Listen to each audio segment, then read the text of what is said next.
Our next speaker is Carell. Carl's come all the way from Sweden yesterday. Yeah, about right. Is that right? Yeah, oh, it is right. Not about right. It is right? I have a hard time remembering where I'm at. Fair enough. Hard time remembering where he's at.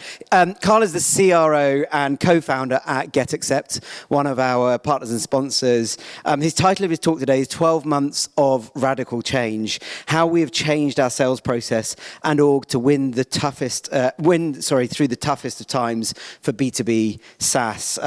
Company that I've been watching and admiring for the last couple of years. They've done some incredible stuff.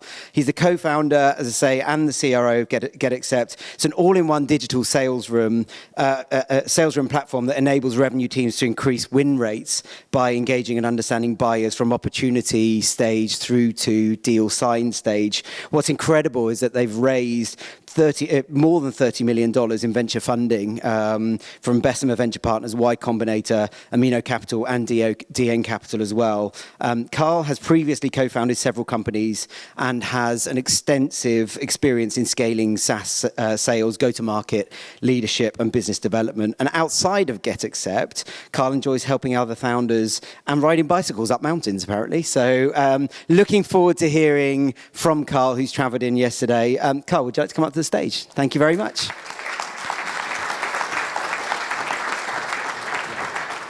Thank you. All right. I think that's it. Do you? Yeah, I can click. It's fine. Sure. Yeah, it's on here? Yeah.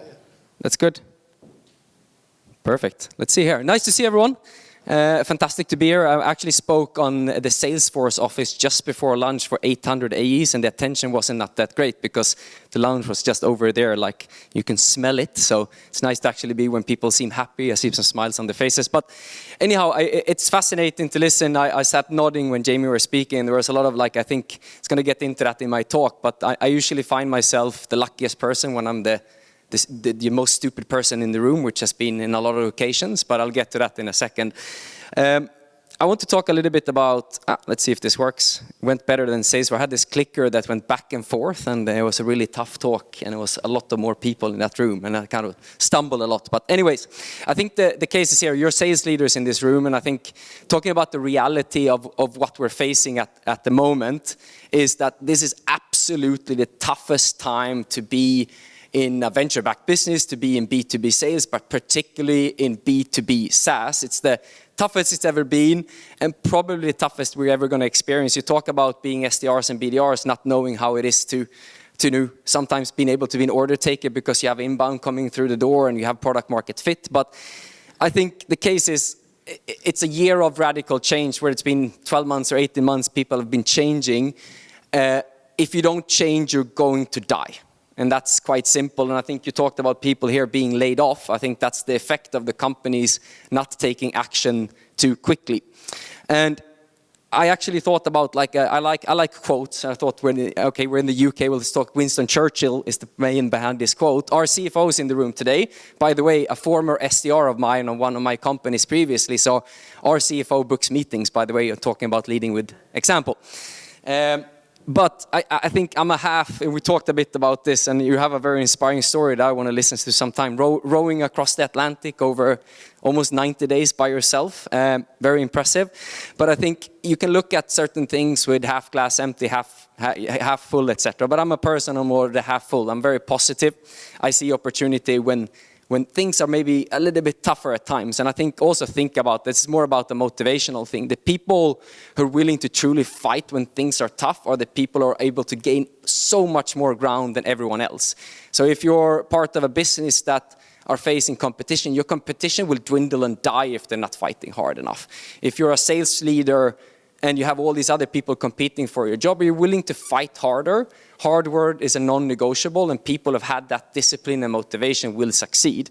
And that's kind of how I view it from our perspective. We've gone through we're venture-backed, we burned a lot of cash, you have to turn around, you have to change. We're creating a new software category. I'm not going to speak at all of what we do, but it's been some tough times, and it hasn't been smooth sailing from our perspective either. And I don't like, as a founder, I spent almost 10 years in Silicon Valley. I hate the essence when you kind of paint that demigod idea of founders that everything's easy, everything's just flowing through, but that's not the reality. It is like this, and I think if you feel like that at the moment, I just want to send you a little bit of extra good energy that that's the case for everyone, even if things look great.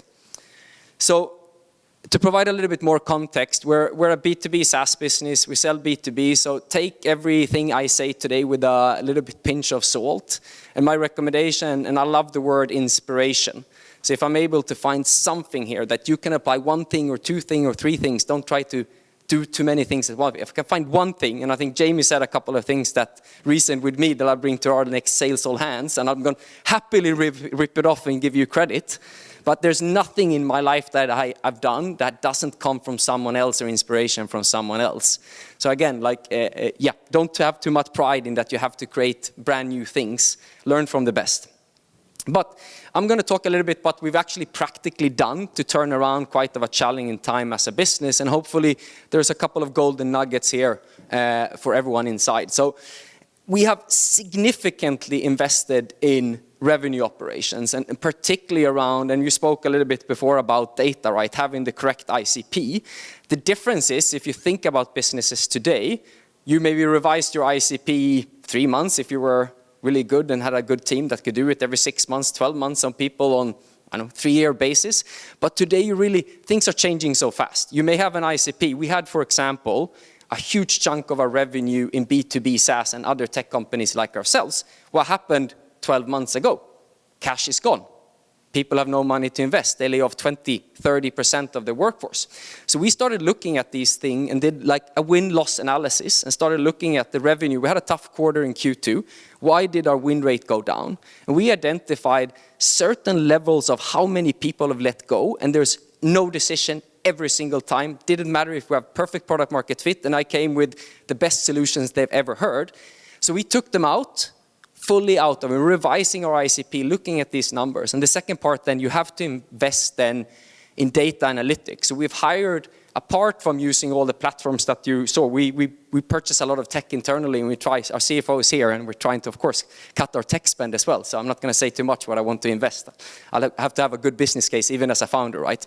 But invested in a couple of people. We actually invested in 3 full-time people, adding value to that data that we were not able or not frequent enough to get from partners like Zoom Info or Casper and Direct Phone to really iterate quickly. So we have a group of people to sit down, a go-to-market team to iterate the ICP. So again, ICP, it's a living organism. Live by it because it's going to be a reality for a long time. The other part is continue to see there support services to get people more effective.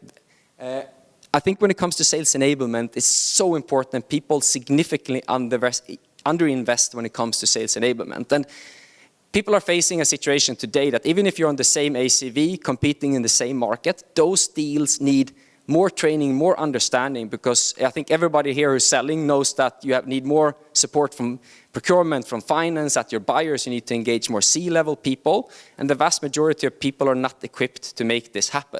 So you have to choose very quickly, and I come from a Silicon Valley background where it's hire quickly, fire quickly. I don't believe in the hire quickly, but I believe in the fire quickly. And I talk about let go here, but try to upskill people, make an assessment, and it necessarily, some of you top performers performing well in a certain SMB segment are not going to be able to make it in a more mid-market or enterprise sale.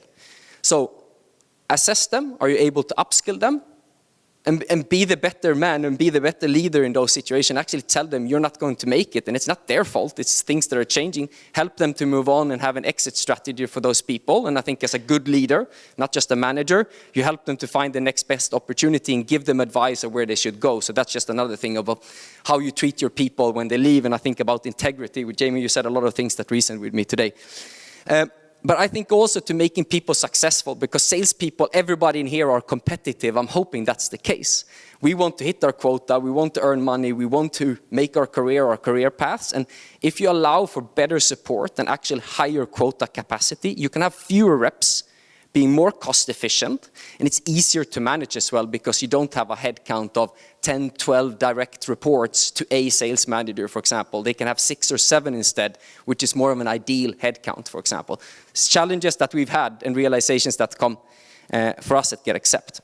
The last thing I want to talk about is also just the sales organization. We have also at the same time moved up market. So our reps are not just facing more complexity on the average deal, we're pushing them up market at the same time. And our solution to that is we had an organization with sales directors who handled both new business and expansion and had account managers and AEs. Instead, we've started to specialize our teams to truly focus on new business or expansion business and putting them together to ensure we reach higher efficiency. So that's one way. It's not an easy change. That takes time. It's going to be hurt. It's going to hurt. We're in 7 different countries. There's a lot of employment law, but you have to change early. These are things we started changing 12 months ago where we see them bearing fruit nowadays. So again, you have to change quickly. Then it comes to communication. I spoke, I don't know if people, but I had another, again, I rip everything off from people that I find that are very intelligent. I was at the event with some of the people who are here, some fantastic CROs, and Alex Ollie at ReachDesk, a London-based company or New York-based company, he spoke about radical transparency in what's happening and talking to reps about their challenges, about where we're headed, how tough it is. And I think it's so important as sales leaders, we talk about this, what we do about it and how we support them. So if it's tough, don't sit and try to sugarcoat things. Be honest with them what they need to do to succeed. And I think hard work is a non-negotiable in today's environment. At the end of the day, if people are committed to those core values and the coat of arms, the standards you have for your sales department, again, quick exit strategy for those people. But transparency is necessary. Then I think the last thing I want to mention, you have to lead by example. If you're going into a new market, revising your ICP, I have to be in those situations. We do call blitz every Wednesday to boost our outbound because we have had a decrease in outbound. I'm sitting there dialing. I'm the first one on the phones.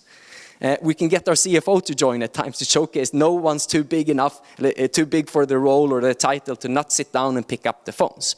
So I think those are a couple of things that you can do to truly at the end inspire people to be great and produce great results instead of just managing people to tell them what to do. And as my best mentor I've ever had, a person convinced against their will are of the same opinion still. So inspiration is the key on getting people to align quickly.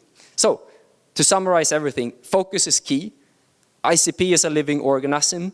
And when it comes to be transparent, be abundantly clear what's necessary to do to succeed. And even at those terms, you may not succeed either. And that's obviously a potential outcome. At the end of the day, you have to lead by example. You can't expect your reps to go above and beyond if you as a leader are not willing to do the same. And then we talk about, this is coming from our internal business all hands and decks, the kickoff. We talk about aligning the vectors. And this is a different point. How do you get all parts of your go-to-market, your engineering teams to actually build software? Ship partnerships, say no to the partnerships that are not in the revised ICP. Send the correct part of the organization together so you have as many touch points as possible, because if you don't have great stakeholder engagement across all different departments with your ideal customers, you won't win them today. And again, on top of that, hard work is a non-negotiable. So yeah, that is it. Hopefully you had something that came out of this.